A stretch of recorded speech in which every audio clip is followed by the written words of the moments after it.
What's up, Royal Family? What is up? Welcome back to the Keys to the Kingdom, where we drop all the keys to the kingdom. Dr. G is in the building. Make sure you hit that subscribe button, baby. Join us. We are kings and queens, actively living out our purposes, full of positive vibes, changing lives, and loving on the Lord, right?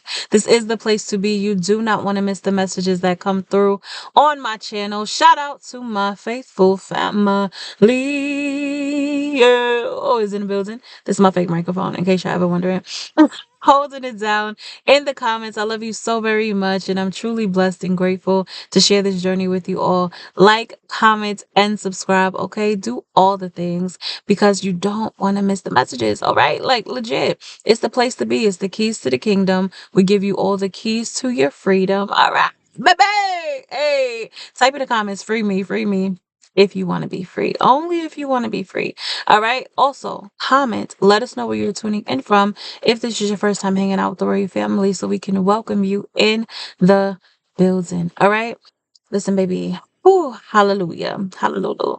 So, for those of you who don't know me, okay, a little bit about my educational background, because I want to be the first to tell you that what you do is not who you are. But I will mention this for the sake of this video, okay?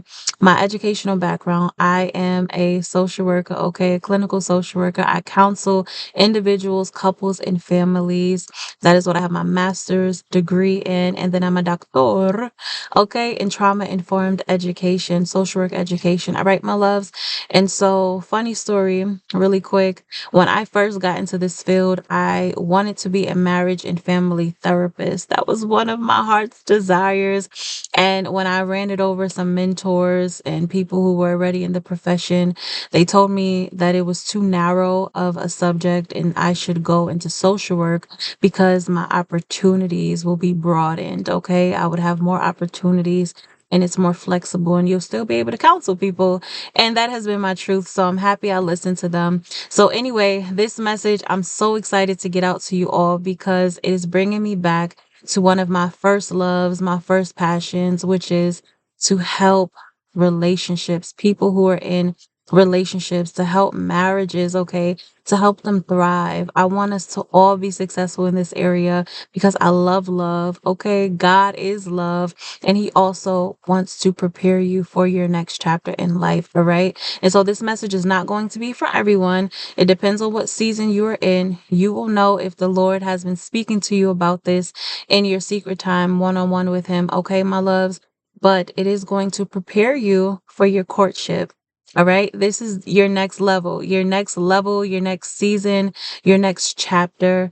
It is loading. And what it is courtship. Okay. You are entering into courtship. Okay. And so I have some questions for you. I have some questions. They are going to dive deep.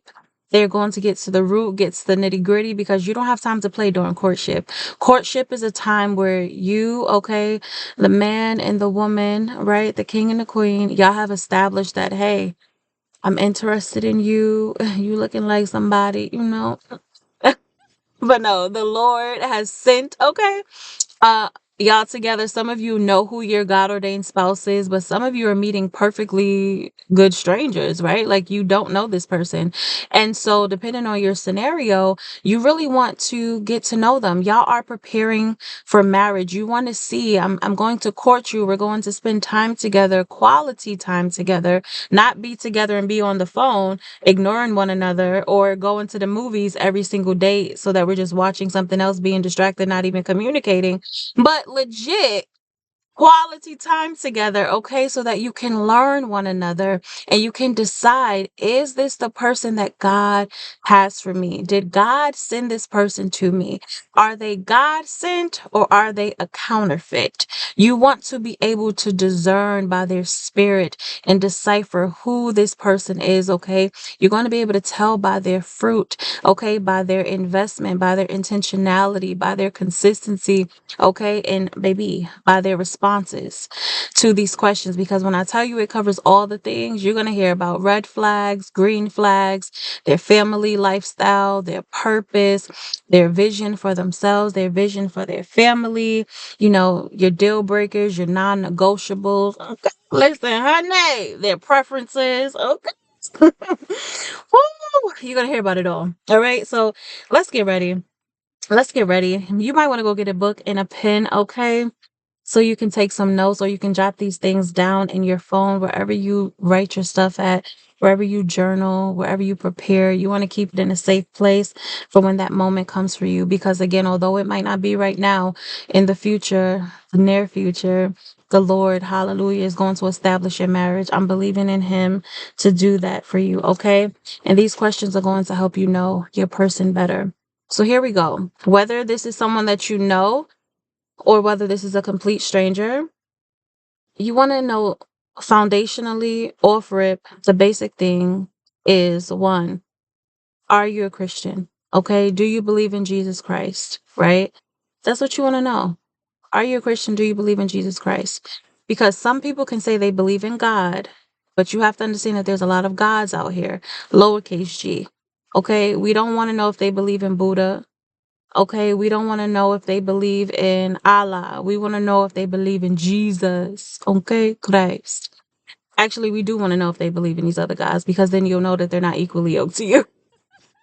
Okay, like, man, I know God ain't send you, because mine, we equally yoked. At least at the bare minimum, we serve the same God at the bare minimum.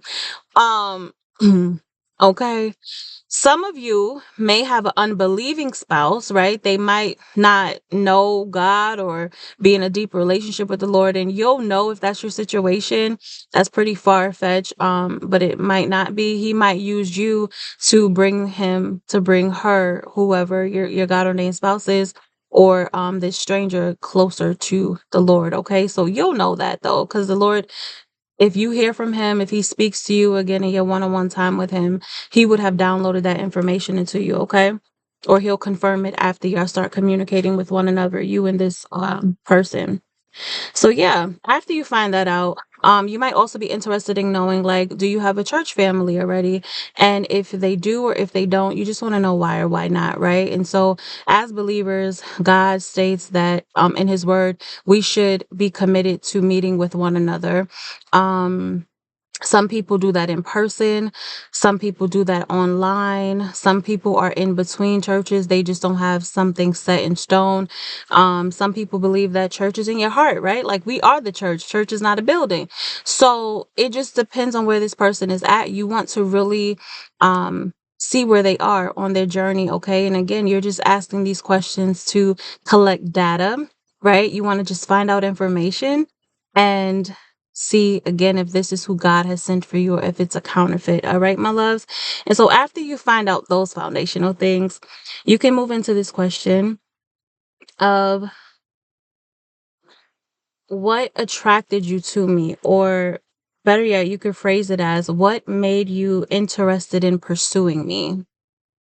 What made you interested in pursuing me? So here, my loves, you want to know what makes you intriguing to this person. Why did this person choose to enter into a courtship with you? Okay.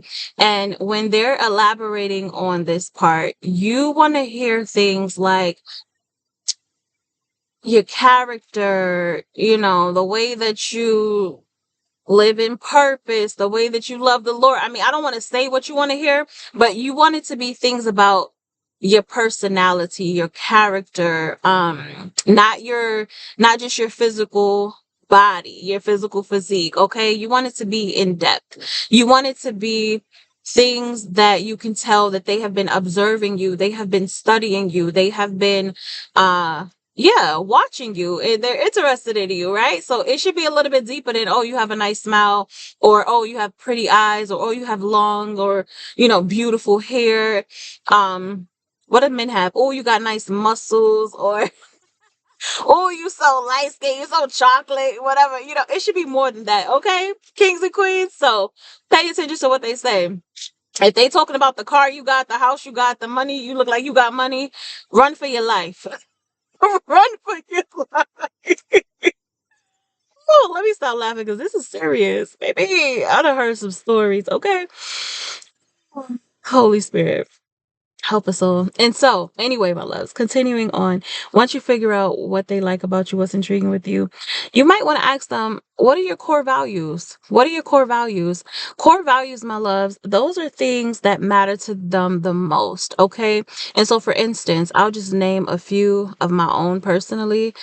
Another thing, with these questions, you should be able to answer them yourself. Whatever you're going to be asking your person, you need to be able to answer them yourself because they need to see that you have some self awareness, that you have clarity, that you have direction, that you have wisdom, that you have discernment, right? Oh, these are some traits that they might be looking for. Oh, helping some of y'all out. Listen. Yeah, but they need to know that you know a thing about yourself, okay? And that's why you ready to be wifed up or hubbied up, okay?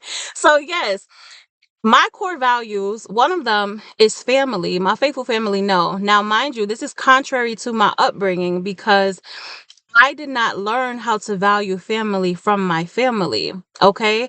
God had to put me in environments. He had to put me around people who were family oriented. And of course, he had me read the word and he showed me that he's all about family and love and unity and oneness. Okay.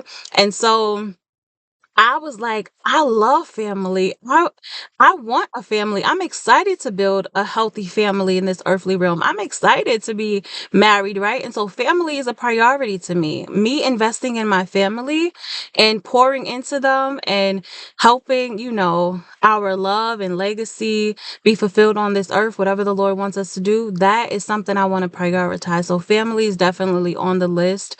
Us gathering as a family, all of the above. Okay, anyway, next thing, peace. Whew. I had some of my core values is based on the fact of what I didn't have, so that's another thing. Okay, I was like, baby, I ain't have this, so this is what I need. Okay, this is what my heart need.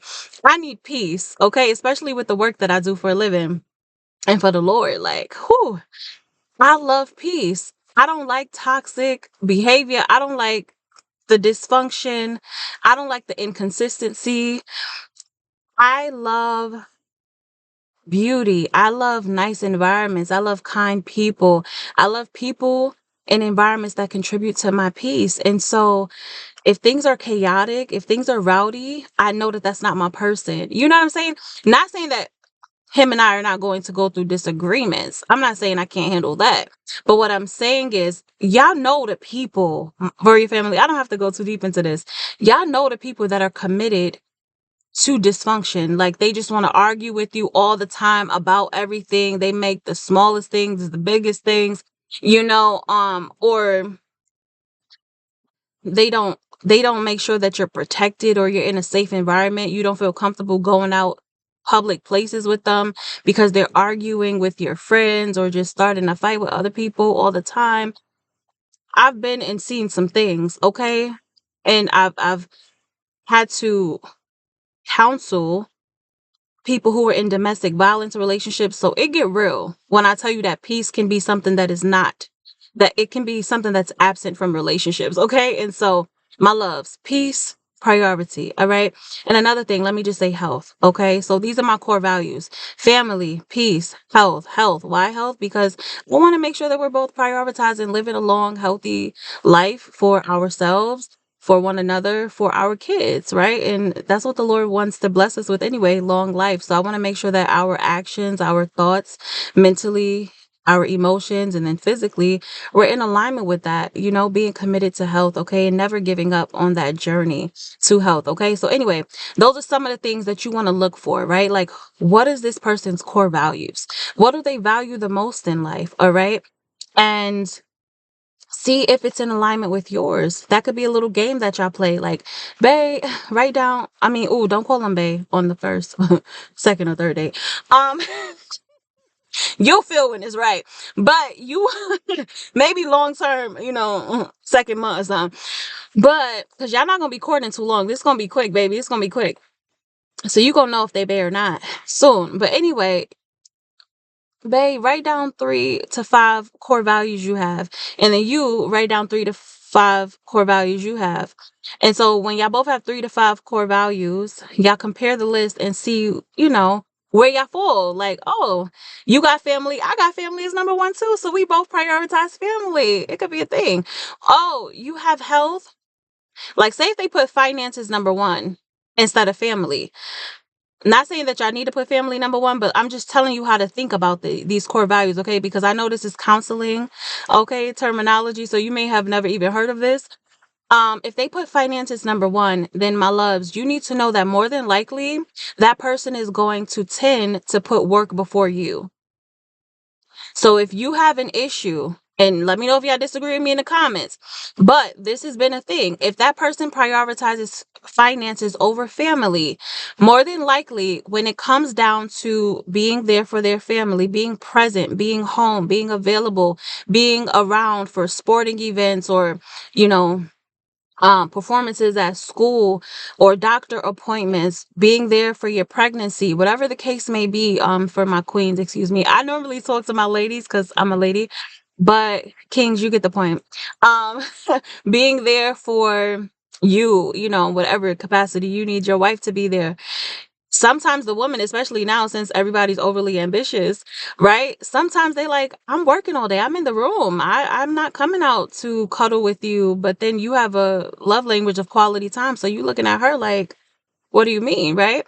But yeah, if they prioritize finances more than you, that is something that is going to come before you, right? If they say, hey, I love work, I'm going to stay late at work.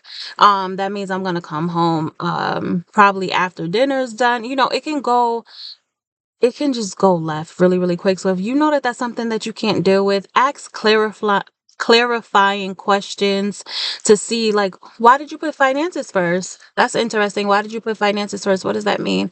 And then maybe he or she will elaborate, well, in my single season, I prioritized finances first because I was adamant about building, you know, generational wealth for my family. I'm called to be a provider, all the things, right? Hopefully they really mean it, but all the things. I'm called to be a provider. Or even if you're a queen, you might say, like, I just wanted to make sure that I'm a good helpmate. I'm able to contribute and support my husband in any way that he needs, and so vice versa. Anyway, like, maybe that's why they have finances there, but then maybe those core values will change once they get married. Okay, so it might be a little wiggle room for that one, but let me know. That's another question for y'all. Okay. Whew. So yes, let's continue.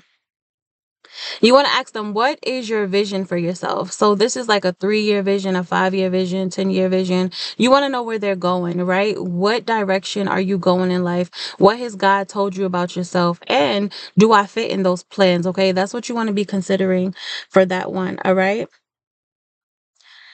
Some of these questions are going to be things that you can observe, but others are going to be things that you're literally going to have to ask them. So, for example, some of you might already know if this is somebody that you know, right? If they have children or not. But if you don't know, you want to ask them, do you have kids? If so, how many, right?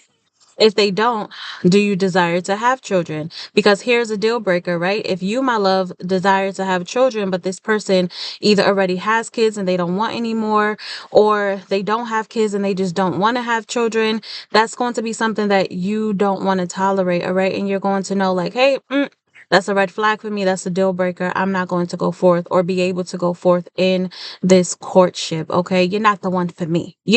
It's a hard no. Check, please.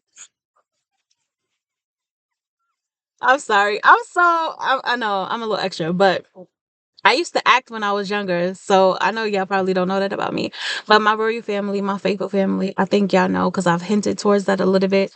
I used to act, okay? Broadway, 24-hour plays, Times Square. Life stories is what we were called. It was the bomb. We met celebrity actors and actresses, and I used to screenwrite. And so I just love it. I love the stage. I love theatrics. I'm dramatic. I'm drama. I bring the drama. Okay. But yeah. Anyway, so that's why y'all get all of this energy from me, but don't worry about it. Yeah, these are things you want to know. Also, if they have children, you want to know, do you have What are your thoughts on a blended family, right? What do you feel about blended families? What do you feel about adopting kids? Okay. What do you feel about, um, how would you handle, I mean, I don't know if all of these questions are, let me see. Let me not go too deep. Because I don't want to go too deep past courtship questions. You know, some things are when y'all actually engaged or married. So let's just stop there for now. Okay. Maybe scratch off the adopted kids part. Because that could come after the fact. But yes, my loves, okay? And so yeah, once you find out about their family situation, you also want to know what is their vision for their family, okay, in the future. Again, that all goes down to direction, where they going in the future. Next, what is your position on sex before marriage? What is your position on having sex before marriage? Some of you have been called to seasons of celibacy and abstinence, right? Not having sex before marriage. And so if that person states something like, oh, I'm not celibate, or I'm not interested in being celibate, I'm not interested in waiting until marriage, or they say that they are celibate, you might want to ask them, well, how long have you been celibate? Because if they just say, well, my last sexual partner was last week, check, please. Need a check. No, but seriously, if they say, if it's recent, come on out. But if it's been like a year, 2 years, 3 years, you're like, okay, you know, that might be something you can work with, right? Okay. But if they say that they just want to, they not wait until marriage, they want to have sex with you right now, like tomorrow, that might be a deal breaker for you. Okay. So it's something that you want to know. Make sure you ask that for your courtship season. All right, my loves? Hallelujah. Hallelujah. Another good one. What is your view on a man and woman's role in marriage? Okay. So switch it out for my kings and queens. Make it make sense for the situation. Okay. If it's the kings, you want to ask her, what's your view on my role in our marriage, or not even my role in our marriage, but a man's role in the marriage. You want to keep it vague, and you want to generalize it a little bit, because again, you two are not really in a relationship yet. You're seeking if this is something that you want to, dive all the way into. So right now you're just fellowshipping. You're being friends. Be his friend, be her friend. Okay, during this season of courtship, don't claim each other. Don't have no little cute little butterfly rosy names, okay?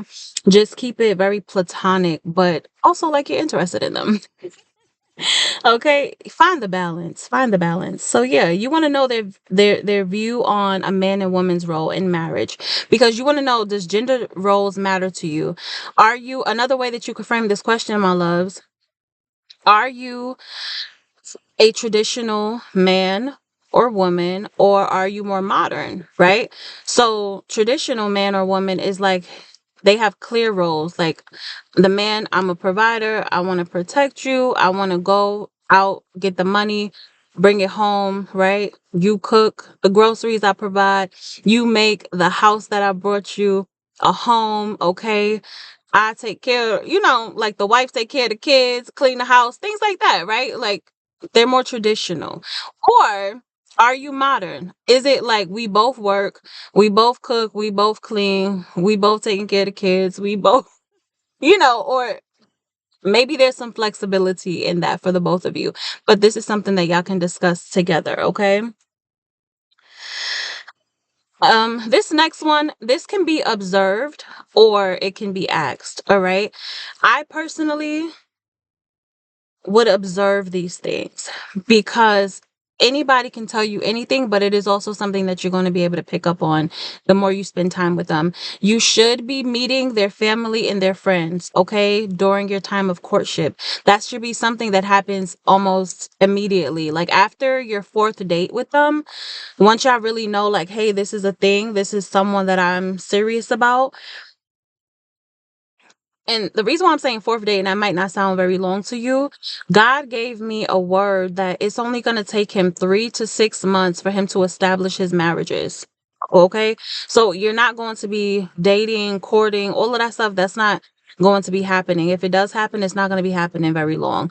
And so that's why I'm saying 3 to 6 months. Okay. Or after 4 weeks, it sounds quick, but yes, that's how quick it's going to be moving. All right. Because most of you know who your person is, and it's going to be a spiritual connection before the earthly connection even gets started. And so you want to meet their family, you want to meet their friends, because they could tell you anything when it's just y'all two.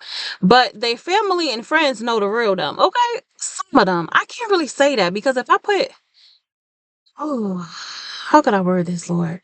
Sometimes your family, they be the worst. Okay. They be the ones that they kind of really don't really know you, you know? So I don't know. Take it with a grain of salt. Y'all get what I'm saying? Your family knows you best because they've been around you. They've been in your life longer. But sometimes your family could be jealous. And I'm just being real. This is my experience. Sometimes your family can be abusive. Sometimes your family can be absent, right? Like, these are things that I have experienced. These are things that I know, that I know, that I know.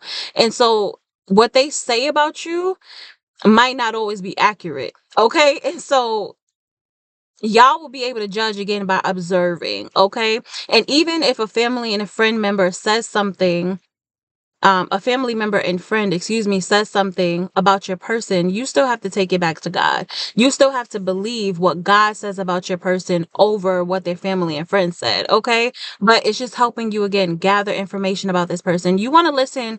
Let me say it this way.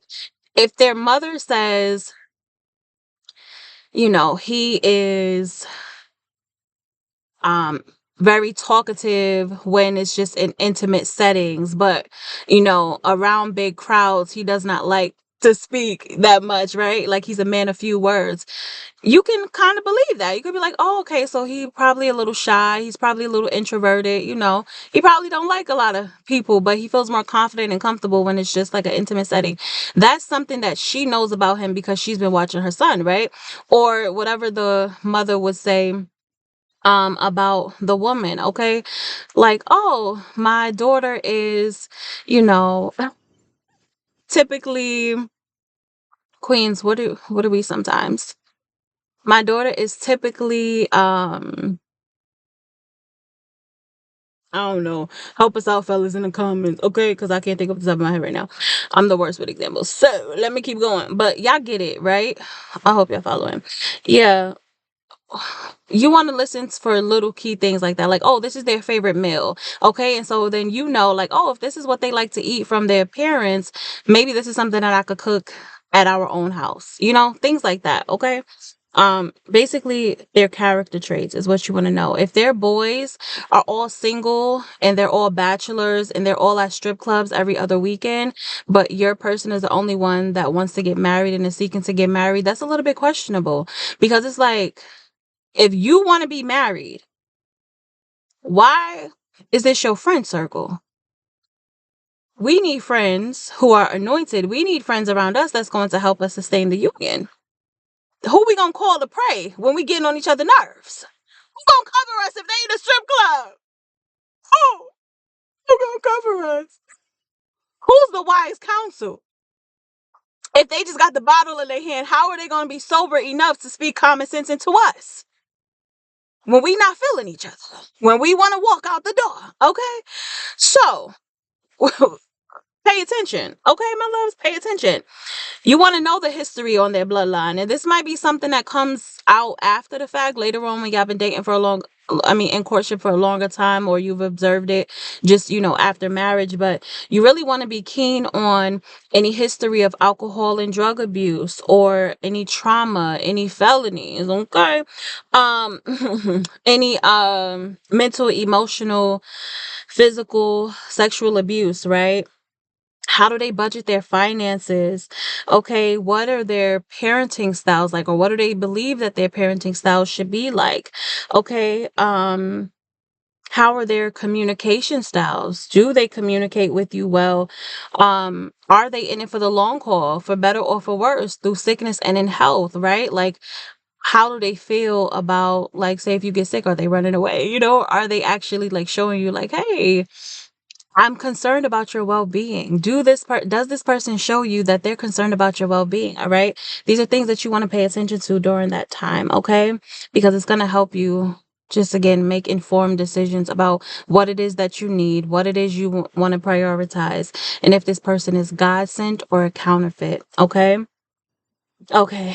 Some other playful questions I wrote, not really that serious, but they can be deal breakers because this is just what I've heard. Okay.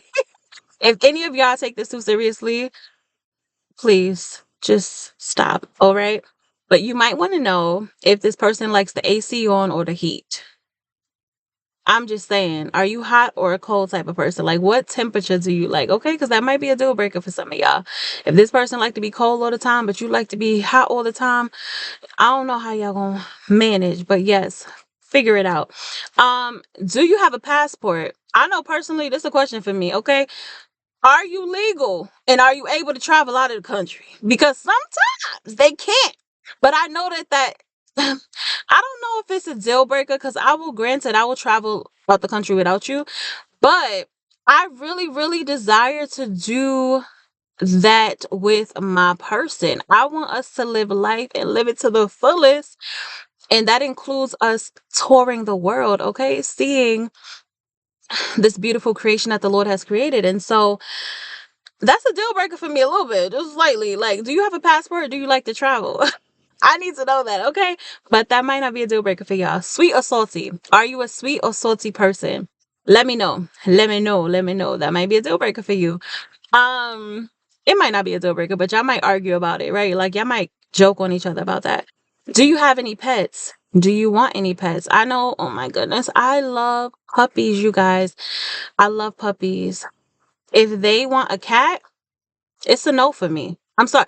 Sorry, cat lovers. I'm sorry. I know y'all gonna be throwing tomatoes at the screen. I know. I don't care. I don't care. I'm from Brooklyn. Nothing hurts me. Okay. But seriously, I can't do cats. I could do a puppy, but I can't do cats. And if they don't want to do a puppy, that might be a deal breaker for me because I really, really want a puppy. I love them. They're so cute, fluffy, and adorable. And yeah. So, okay, those are just some like silly questions I wrote. But you might want to know it, all right?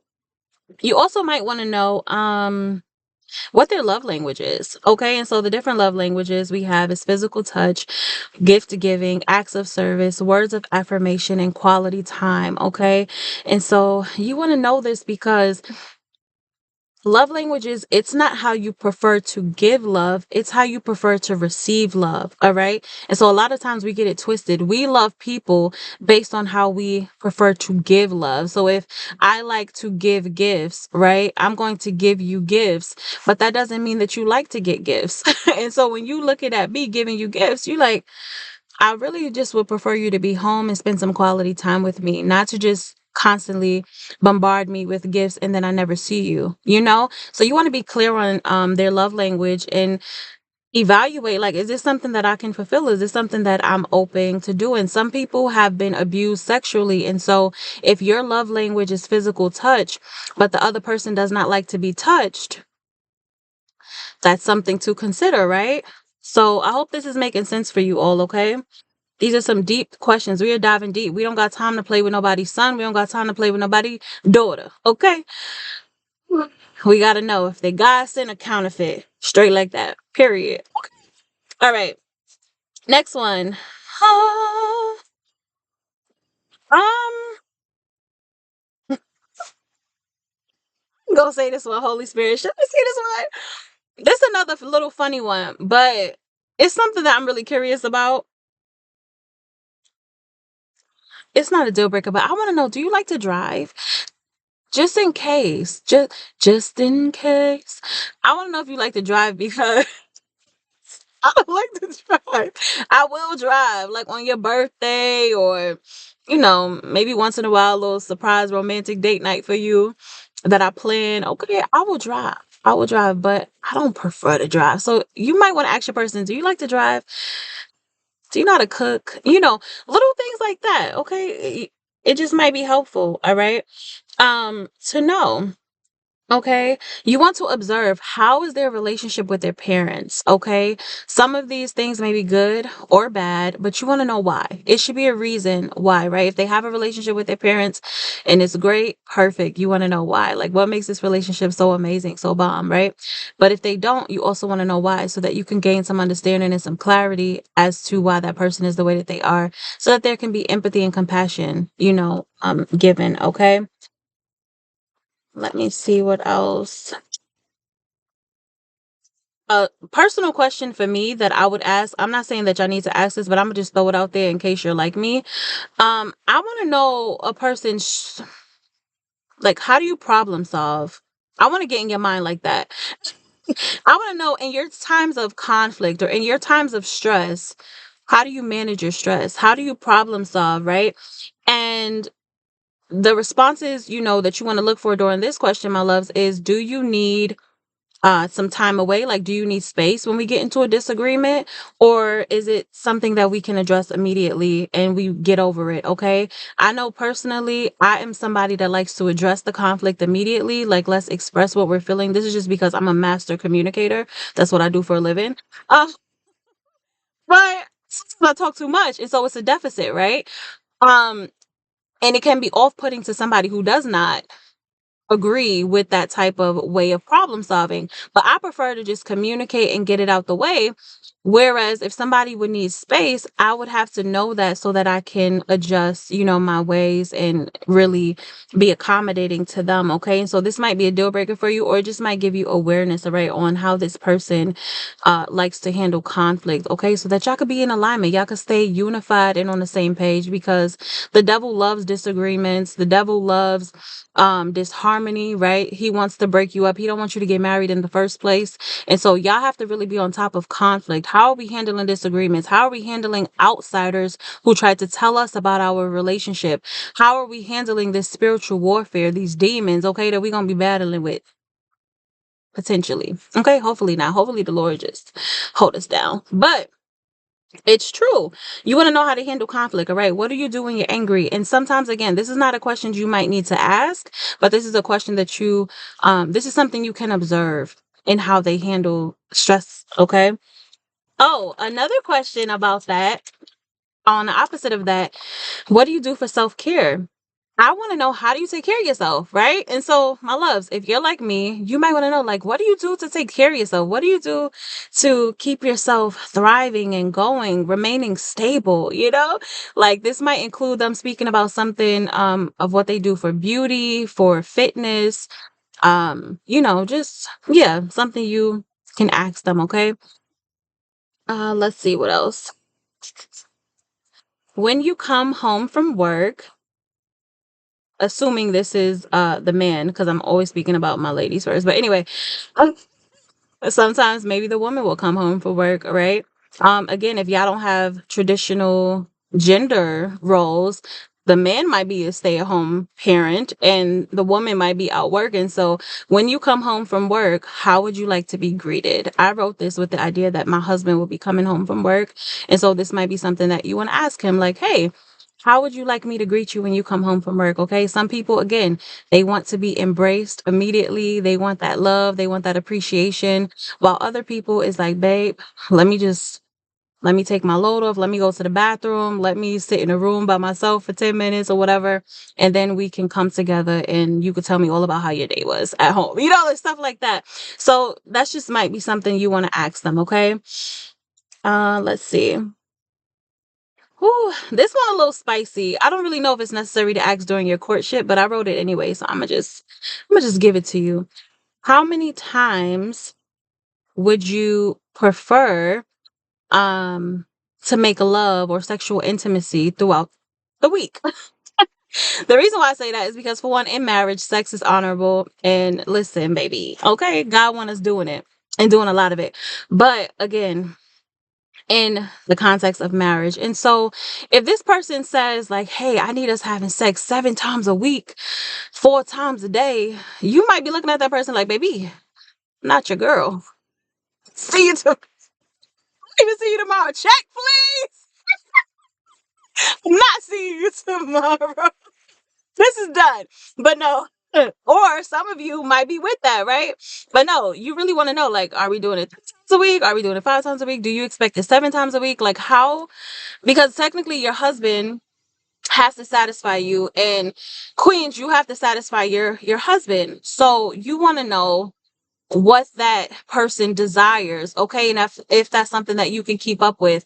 And again, this might change over the course of y'all being together, because when you have kids or your hours at work change, things might change, those dynamics, of course, but you just want to ask the question initially to see if this is something that you can fulfill, right? And it's like a little fun question. You don't have to necessarily ask it if you don't want to, but it's good to know. This is again when you know that this is your person, like y'all are legit talking about we about to get married, babe. He got the ring on your finger, you're engaged, okay? You could ask that question, right? Um, yeah. Some people might want you to live up. I've heard a married couple say that she had to send her husband to the restroom and tell him to pray of all of the other women that he's ever dated or encountered sexually, because he wanted her to perform how these other women were performing in the bedroom. And she said, I'm not a porn star. They get paid to do the stuff that you're asking them to do. I mean, that you're asking me to do. Can't do that. And I have no desire to do that. Don't treat me like I'm somebody, that's a porn star, because I'm not. And so again, you never know what goes on in people's heads. So you just want to ask or observe. Okay. Let's see. Um,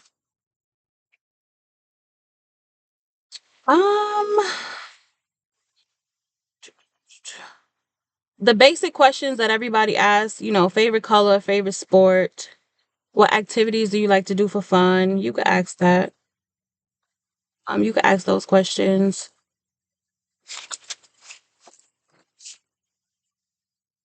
You want to know, this is something you could ask or you can just observe. Some of them may be living in their purpose already, but you definitely, and this was actually probably a question that we should have asked early on, but you want to know what their purpose is, right? Like, and that kind of goes into their vision for themselves. They might mention it there, the direction that the Lord is taking them in. Um, what is your purpose? What's the calling over your life? And are you living in it right now?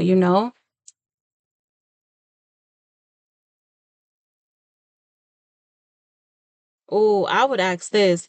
Do you consider yourself a faithful person? Okay. Ask them, what is their stance on cheating? What do they feel about cheating? What is your stance on loyalty? What do you feel about loyalty? You might also reword this, rephrase it by saying, how long was your longest relationship or friendship? Okay. So if they say, oh, I don't keep friends around really for more than 3 months, then that's kind of a red flag. You want to know why, what's happening, what's going on in those relationships that it's not able to last for long term. Or if they be like, man, I got a best friend from kindergarten. We've been friends for 30 years, or this has been my friend for 10 years, 10 plus years, then you can kind of see, even without saying it, like, oh, like this person, they're pretty loyal, they stick around for the long haul. Okay. That might be an indication if you're going to be married for 5 days or 50 years. I'm just saying. So that's a good question to ask.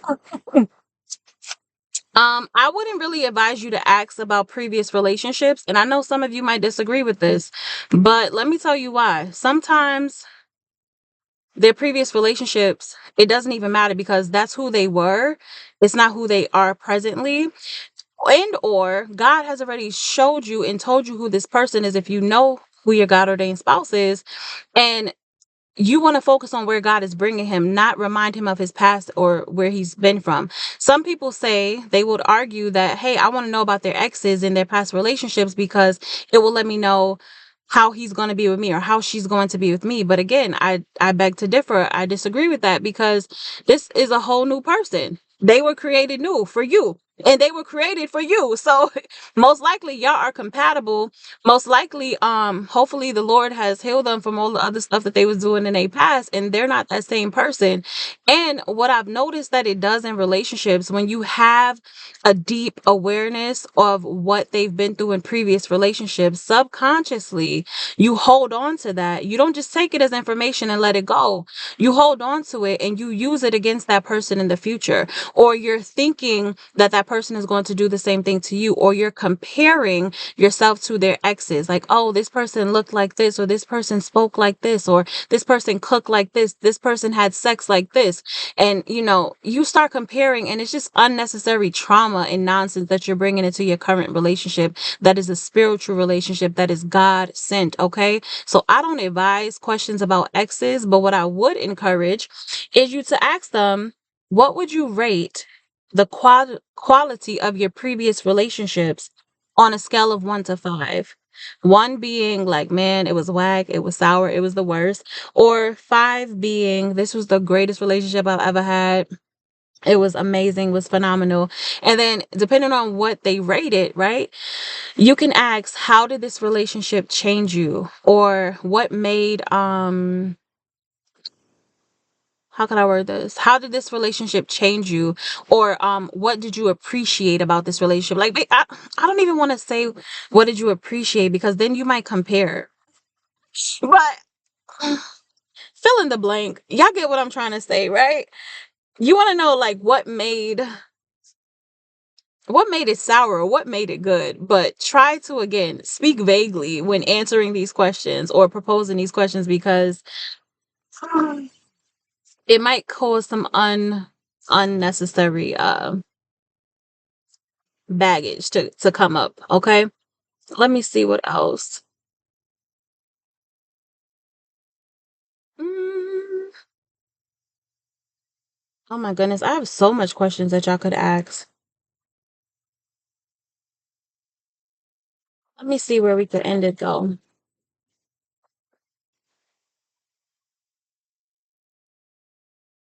Mm,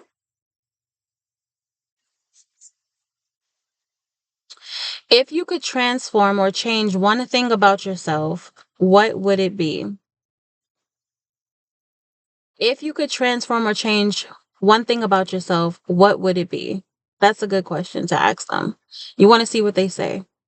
Another good one. What do you consider or have you heard people state is your strength? What are your strengths, like your strongest attributes, right? What do people typically compliment you on? Those are some different ways to phrase that question.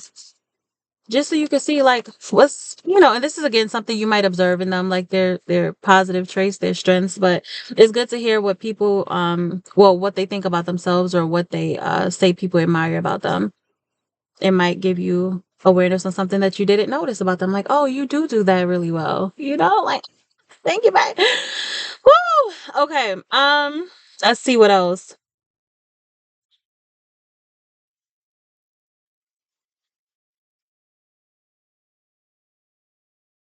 Mm, like, comment, subscribe, baby. Listen, join the royal family, because God is going to be getting us right, okay, in tip top shape for these marriages. And of course, helping you stay encouraged, helping you receive wise counsel on your marriage. So you want to be a part of the royal family, all right? The keys to the kingdom. That's it, okay? We can end it here. I'm going to say this last question and we can end it.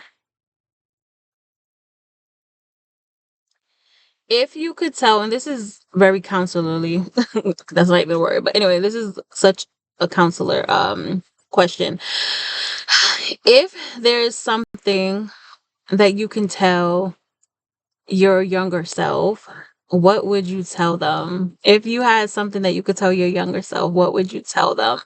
Okay, and I believe this question is a fun question, but also significant. It kind of helps you see the lessons that they have learned over life. It helps you see if they have gained some type of maturity and wisdom, right, over the course of their lives. And it also helps you get a little insight to if they think more from a stance of optimism or pessimism, depending on their response to that question. So if you, because some of them might be like, life is hard, never, don't live, don't grow up. Everything could just go real left.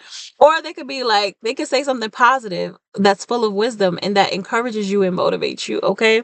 So yeah, we'll end it there. There's a ton of questions on this list, but again, this is all counseling stuff, so maybe it will come out in the future. But for now, I think y'all have enough questions because we 50 minutes in this thing. Okay, so yes, I'm going to end it there. Okay, y'all have some great questions to at least begin your courtship. Okay, your foundation, hallelujah, with your person. And me and the Lord are rooting for you. We are rooting for you. Excuse me. I don't know why I just did that with my mouth. But yes, me and the Lord are rooting for you. Okay. We love you. We love. And we wish y'all the best in this next chapter of your life. Okay. Because your next chapter is loading. Hallelujah. Hallelujah. Type that in the comments. My next chapter is loading. Okay. You are entering into your next chapter and it is going to be beautiful. It is courtship and it is exciting. So make sure you have your outfits ready. Make sure you have your hairstyles ready for my queens and fellas. Get your little nice haircut. Okay. Get it right, get it tight. Okay. Baby, and enjoy each other. Enjoy each other. God gave us that word a long time ago for my faithful family. Enjoy each other because God, He wants you to enjoy each other. Okay. So I love y'all. Visit me at infinitelyhealed.com for any trauma informed and faith based counseling. Okay. I love you so much again, and I will see y'all in the next video. Bye.